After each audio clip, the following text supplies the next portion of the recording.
A quiet neighborhood can hide the kind of moment that flips a life upside down, and that truth shows itself the second Maya Lewis realizes the officer behind her isn't pulling her over for any real reason. There's no warning, no mistake on her part, only flashing lights slicing through her calm evening drive. One moment she's heading home from a long strategy meeting, replaying tomorrow's deadlines in her head, and the next she feels pressure rising in her chest. Not fear. A deeper frustration, the kind that comes from knowing exactly how these encounters can unfold. The city of Brookside Grove feels peaceful on the surface. Rows of maple trees, clean sidewalks, families walking their dogs. It all looks harmless until reality cuts through the picture. Maya's charcoal gray sedan slows as she moves toward the curb. Her pulse steadies not because she feels safe, but because she forces it to. She's spent years mastering a calm exterior, even when everything around her pushes against it. She checks her speed. She checks her mirrors. Everything is normal. Everything is legal. Yet the siren wails behind her as if she's a threat. She turns off the engine and rests both hands on the wheel, steady and deliberate. She knows how these situations escalate, and she knows the officer approaching her door is coming with assumptions already glued to her identity. Officer Grant Turner steps out of his patrol car with the kind of posture that tries to intimidate before a single word is spoken.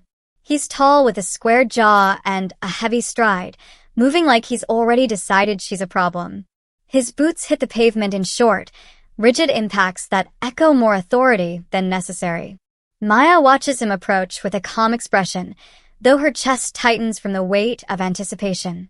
He reaches her window and leans down without a greeting. His eyes scan her face, her clothes, her car. His voice is sharp when he demands her license and registration. He doesn't bother hiding the hostility in his tone. To him, this isn't a routine stop. It's an ego exercise. Maya hands over the documents with smooth, controlled movements, her voice steady as she asks why she's being pulled over.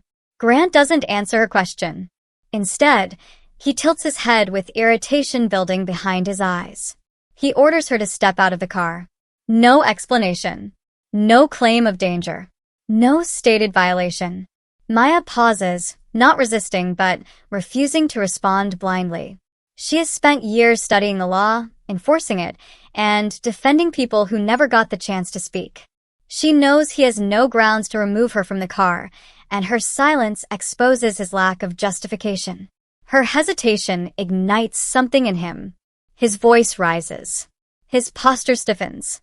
His hand drifts toward the holster at his hip just enough to send a message he doesn't have to say aloud. Maya unlocks her door and steps out, not because she trusts him, but because she knows the situation could turn if she doesn't stay in control of herself. A few neighbors begin noticing what's happening. They linger on porches and sidewalks, exchanging concerned looks. Maya stands tall in a simple slate blue blazer and black slacks, her hair neatly tied back after a long day of work. She looks composed, professional, unbothered by his attempt at intimidation. But Grant speaks again, and this time his words cut through the air with a tone soaked in quiet accusation. He suggests she must be far from home to be driving a car like hers in this area. He phrases it as a safety check, pretending it's routine. But Maya hears the subtext clearly. Her jaw tightens. Her eyes remain steady. She asks him directly whether he's implying she doesn't belong here. Grant's smirk answers for him. A small ripple of disbelief moves through the bystanders. Someone calls out, defending Maya. Grant snaps at them to stay out of it, and that flash of insecurity exposes him more than he realizes. Maya takes control of the moment with a firm reminder that she has complied with every order and deserves professionalism in return. Her voice is measured, but the strength beneath it hits him harder than anything she could shout. His reaction is immediate. His face reddens.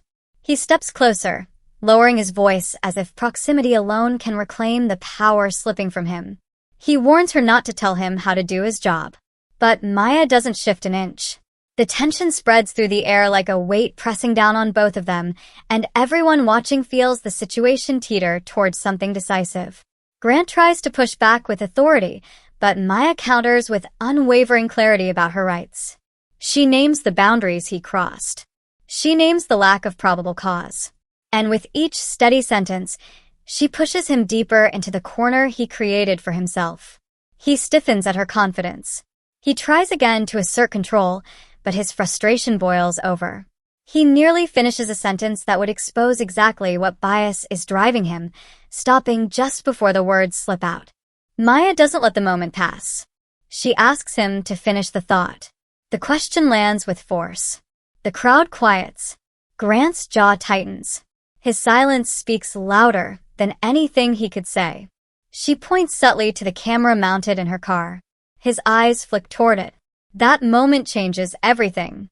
His posture falters. His confidence thins. But he still tries to intimidate her in a low growl meant only for her ears. Maya's response is calm and sharp. She tells him plainly that accountability isn't something he can avoid. Not today. The air thickens. The standoff tightens. Everyone watching senses that something is about to break. Maya feels it too.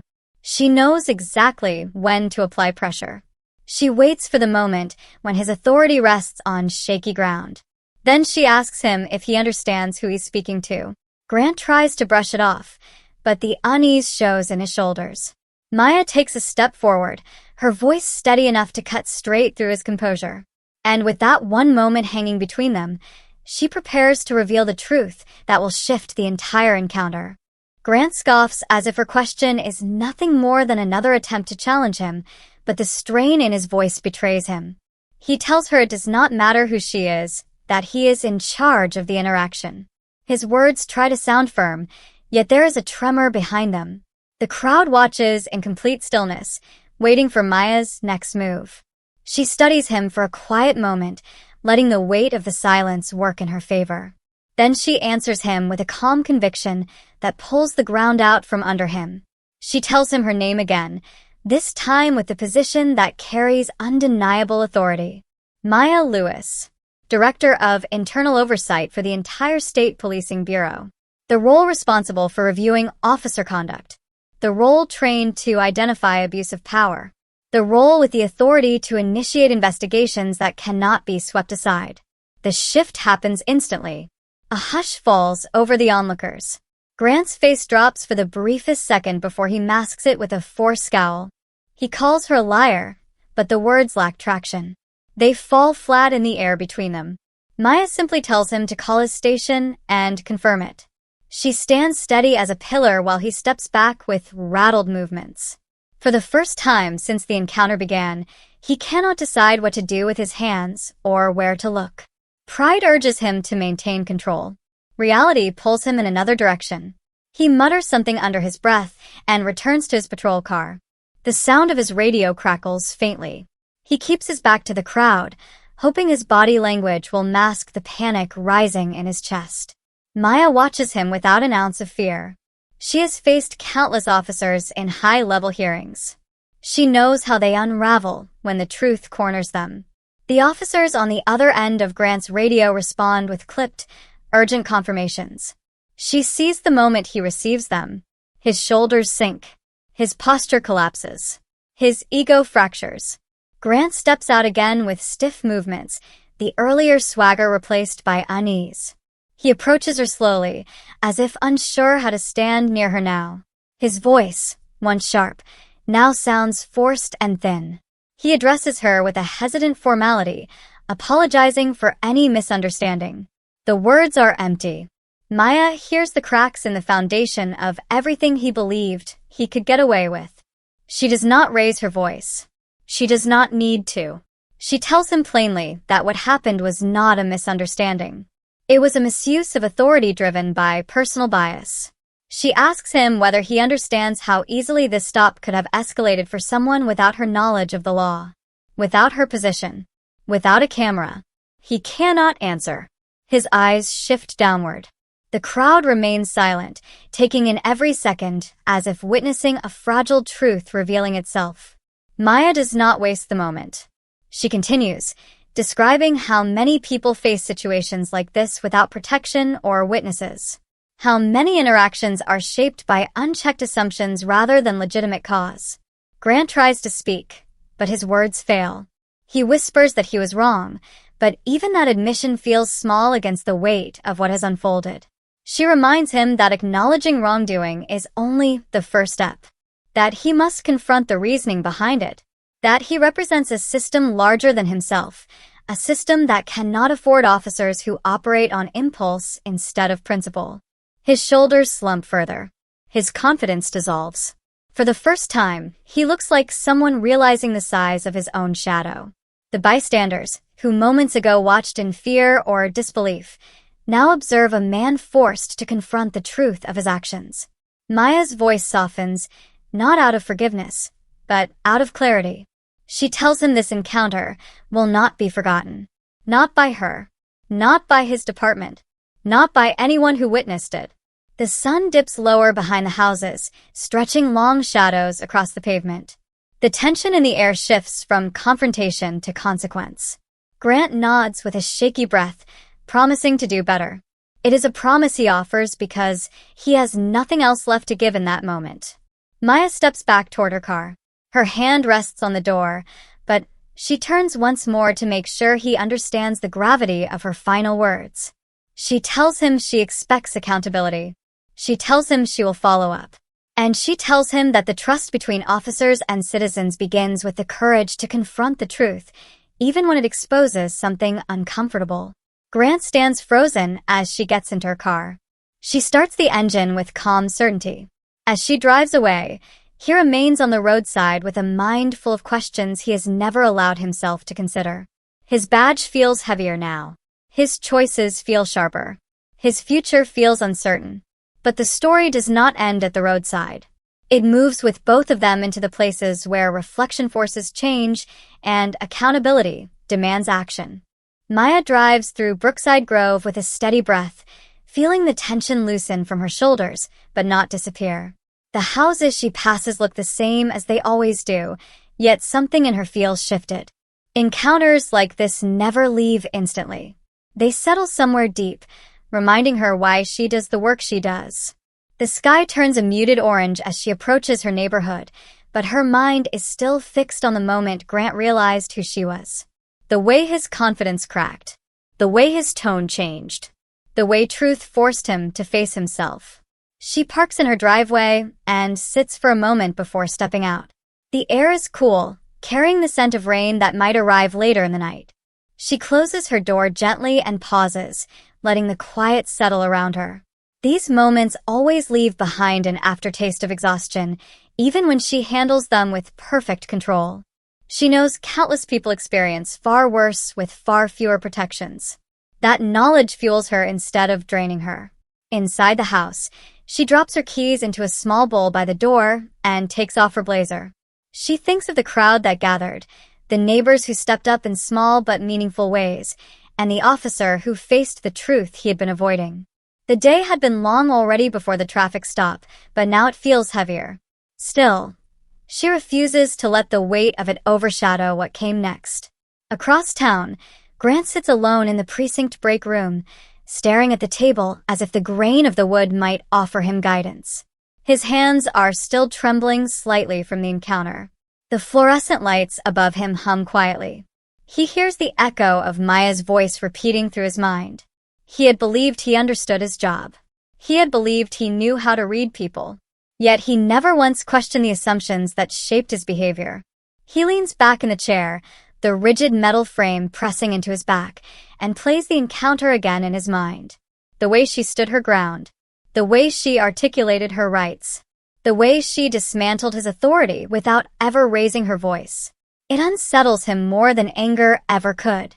For years, he thought confidence came from speaking over others, from controlling the moment before it controlled him. But today he witnessed a different kind of strength, one built on clarity, not volume. He rubs his eyes and lets out a slow breath. He had seen people file complaints before. He had heard stories of officers being investigated. But he had always assumed those stories came from people who wanted to undermine law enforcement. Now, he realizes how little he truly understood about the people on the other end of his decisions. Maya, meanwhile, stands in her kitchen filling a glass of water, thinking about the long road ahead. She knows what comes after situations like this. reports, hearings, reforms that take longer than they should. She is used to being the one who steps into the storm, not away from it. Her position demands it. Her convictions require it. She walks into her living room and sits down, feeling the weight of the day settle more evenly across her chest. She is tired, but not defeated. In fact, she feels a strange sense of clarity. Moments like these sharpen her purpose. They remind her that the work is personal, that justice is not an abstract idea, but a lived experience shaped by every interaction, every decision, every assumption. Back at the precinct, Grant hears footsteps in the hallway and tenses instinctively, expecting someone to confront him about what happened. But no one enters. He releases a breath he did not realize he was holding. The stillness in the room feels heavier now. He has never been good at facing uncomfortable truths, especially ones that show him a reflection he does not want to see. He reaches for his badge and turns it in his hand. It feels different tonight. Not because anything changed physically, but because he sees it through a different lens. For years, he believed it gave him authority, control, power. But Maya's words keep echoing in the back of his mind. The badge does not make him right. It does not protect him from accountability. And it definitely does not give him the right to treat people through the filter of his assumptions. Maya stands and moves to her office space, flipping through old case files that remind her of similar stories. People who faced harsher treatment. People who had no witness. People whose voices never reached someone who could help. She feels a quiet fire inside her, the same fire that pushed her into this career years ago. Not for recognition, not for rank, but for change that begins with confronting the uncomfortable. Her phone buzzes on the desk. A message from a colleague checking in, asking how the meeting went. She hesitates for a moment before responding. The meeting feels distant now, overshadowed by something far more urgent.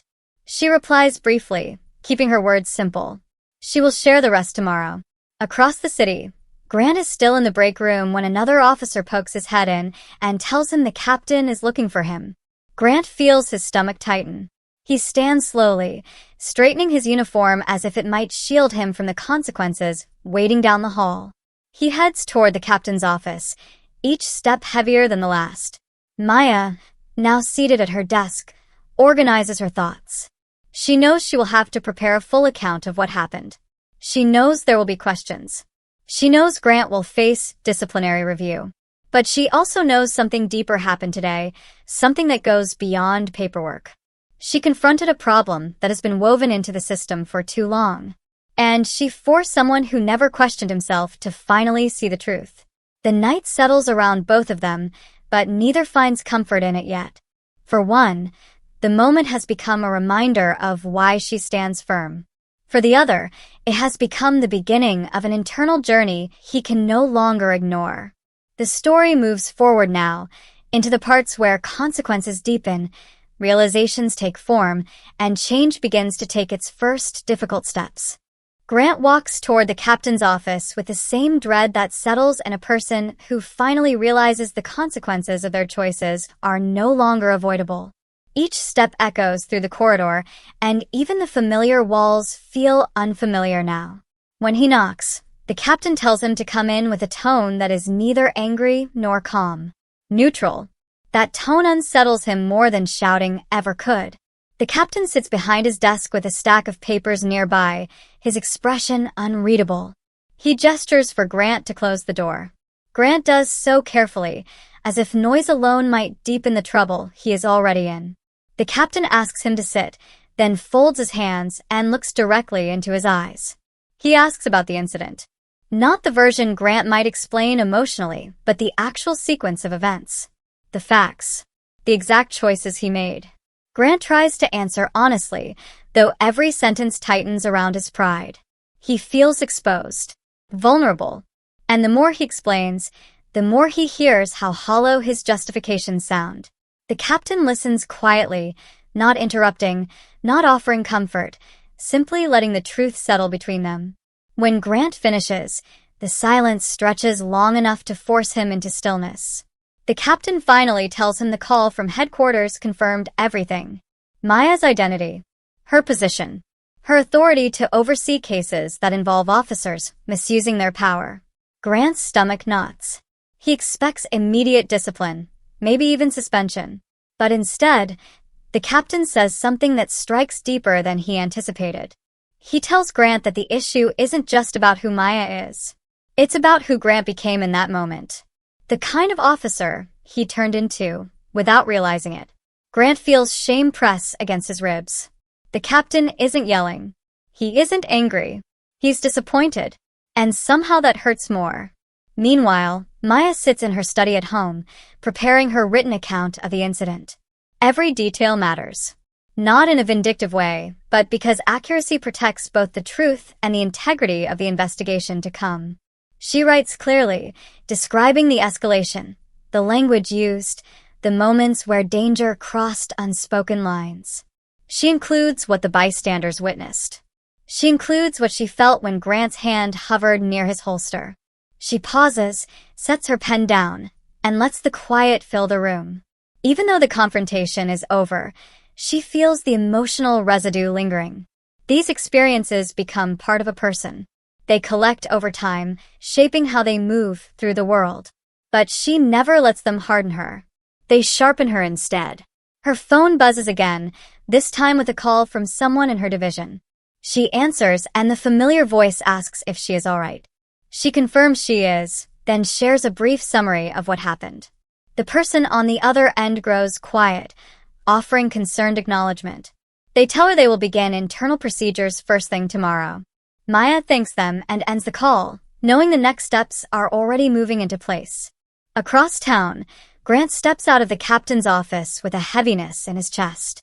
He walks back into the locker room and sits on a bench, his hands clasped tightly in front of him. He has spent years believing he was maintaining order, keeping streets safe, enforcing the rules. But today he faced the fact that he acted without cause and let his assumptions shape the moment. He begins asking himself questions he has never considered deeply. Why did he approach her with hostility? Why did he assume she did not belong? Why did authority feel like a tool instead of a responsibility? These questions unsettle him because they force him to study parts of himself he ignored for too long.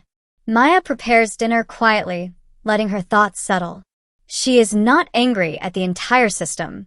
She believes in reform, not destruction. She believes in good officers who uphold their oath with humility and fairness. But she also knows the system cannot thrive with people who never confront their internal biases. Tonight's incident only reinforces that truth. After eating a small meal, she steps outside onto her back porch. The night air feels cool and grounding. She looks up at the sky, the stars faint but present, and takes a slow breath. She reminds herself why she does this work. Not for the praise, not for the position, but for the people who need someone willing to challenge what others let slide. Grant eventually heads home after his shift ends. The drive feels longer than usual, filled with silence that forces him to rethink everything. He keeps recalling how Maya stood without fear, how she spoke with clarity, how she highlighted the consequences he never considered. Her words expose an inner truth he never thought to examine. At home, he sits on his couch without turning on the television. He leans forward, his elbows resting on his knees, and stares at the floor. He realizes that if he does not face the deeper issues now, he never will. He has a choice to make: continue operating the way he always has, or allow this moment to change him. Maya returns to her study, rereading the account she wrote.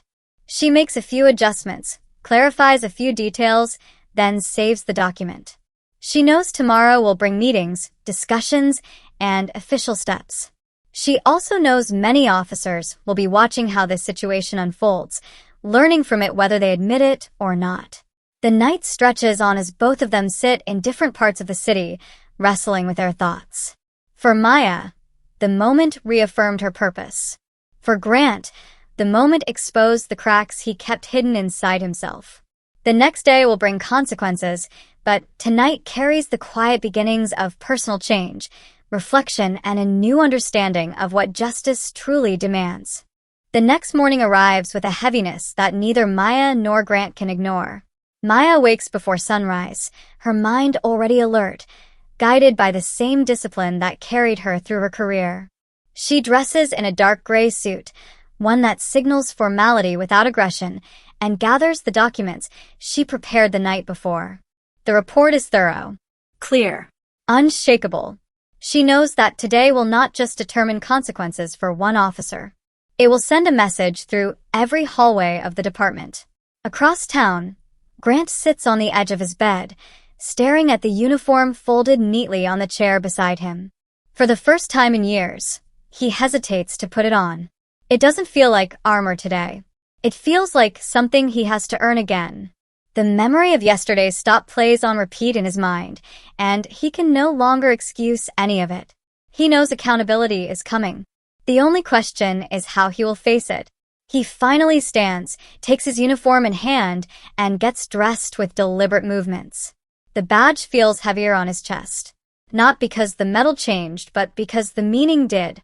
Maya arrives at the headquarters building with her shoulders squared and her expression calm.